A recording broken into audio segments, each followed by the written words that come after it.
Federal Drive is presented by GEHA, Government Employees Health Association, proudly providing health and dental benefits to federal employees and their families. Visit GEHA.com.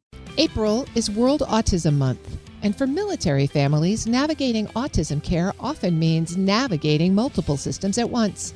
Jaime and Tracy Parent have spent more than 30 years raising an autistic child while moving through diagnoses, deployments, school changes, and the maze of military and civilian support programs.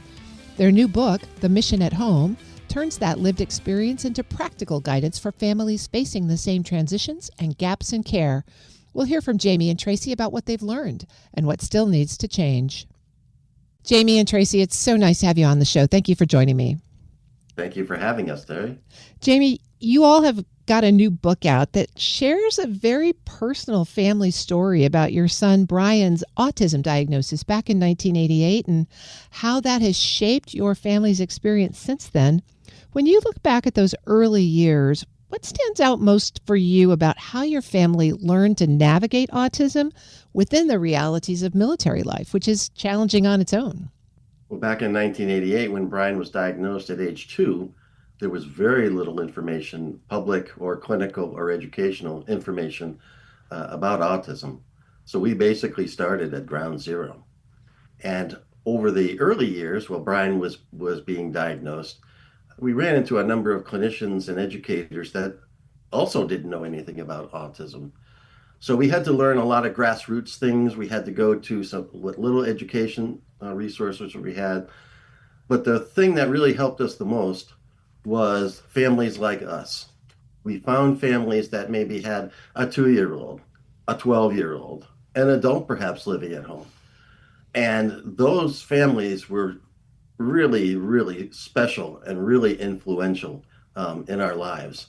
And Tracy and I made a pact. We said, you know what, when it comes time for us to give back, we're going to go back and we're going to help families the way families helped us. And that's probably the main reason for writing the book. Tracy, let me ask you to follow up on that. How did you connect with other families who were experiencing the same situations, and what were the biggest challenges that you all found in common? Well, the very first thing that happens is when you have to go and you move, you have a quick deployment or you're being relocated, you kind of have to start over again. And I stress that the most important thing that helped me was connecting with other families. Finding those parent groups saved us. I mean, it really did, because you're very isolated and you feel alone. But when you get together with the military base, they have base spouses pages now. You can get on Facebook. But basically, those local groups of people that understand exactly what you're going through, you do not feel so alone anymore. And I will tell you that you end up bonding with these families because they understand that you have both the mission for the military and you have the mission at home. In our book, we're kind of hoping that nobody has to navigate that mission of autism by themselves. So I really think that those resources are vital for any parent that's listening out there to get together with other parents or other groups that they have for you to feel that you are supported. Jaime, you were the military member in this family. When a military family makes a PCS move, sometimes it's easiest for the active duty service member. You just got that job and you're just going to start it again. How did you support your family through this kind of perpetual move transition process? Well, in the book, we go into things like how to manage assignments, how to manage promotions, how to manage your military career. And we emphasize that you can have a successful military career with an autism family, as I call it. So we wanted to emphasize in the book that those types of things shouldn't prohibit you from seeking a solid military career. What I was doing to help Tracy along the line was identifying some of the programs that could help us, like TRICARE, the Exceptional Family Member Program, the Extended Care Health Option, and also the Autism Care Demonstration Project, which added additional features like beyond healthcare, like durable medical equipment, respite care, and more importantly, the ability to access applied behavioral analysis, which has been a very successful tool in helping individuals with autism. We'll come back to those programs in a minute, but Tracy, you were the one keeping the home fires burning and navigating all of this process. What do people who haven't had this kind of experience really miss about what you're going through? Well, I will tell you that everyday life, it was like being a hamster on a hamster wheel. And that's why I was glad that Jamie did go forward and check out the base or check out the services before us, because you have to deal with those day-to-day issues. And that's why it's really important to bond with other people. I know we're saying it often, and go to the military EFMP offices, the Extended Family Member Program offices, to find out where those groups were, because I needed that support. And a lot of times I had to get it through a telephone call or a quick conversation, because you're busy every day with working with your child when they're younger. When they go to school, you get a little bit more time. Again, then going to school, local groups, that really helped. That started to give me some sense of oneness, that there was hope. And I think that's the biggest thing. And that there was life after autism, and that I could get out there and eventually get my career back, or see friends, and not be stuck doing everything myself. I think the biggest lesson I learned is that autism makes sure that you realize we are all interdependent and we all need each other. And it's not something you go alone. So with that support in place, then you can go on and you can create a life for yourself.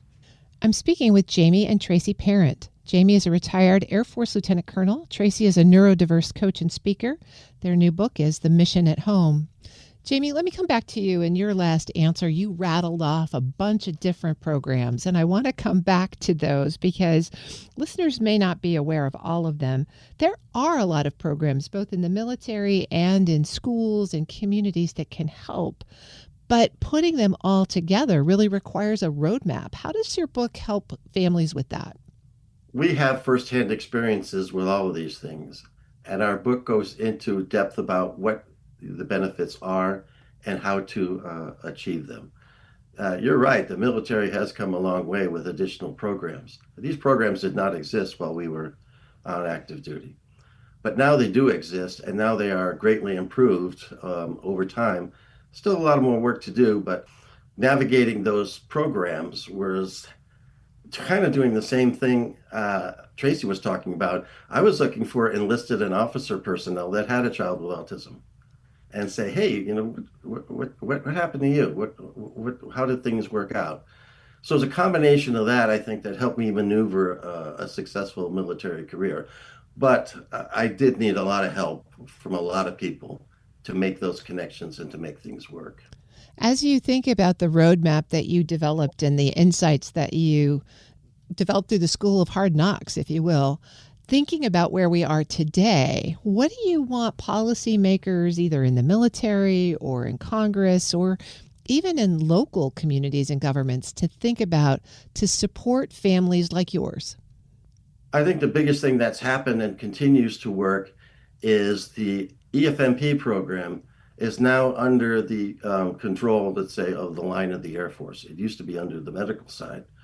But putting it to the line of Air Force, I think, helped improve a lot of visibility with Congress because it is a readiness issue now. There are a number of soldiers that can get deployed to a specific area, and there's still no services there. So we still have a pretty good framework, but getting more ties between the military community and the military base, I think, would be something that senior leaders perhaps could take a harder look at, because it is a readiness issue. And like I tell people, if there's a soldier out there manning a post 3,000 miles away, he or she doesn't want to worry about little Johnny getting an appointment back home. So if we can alleviate that soldier's needs, then they can better perform their duties far away from home. I've been speaking with Jaime and Tracy Parent.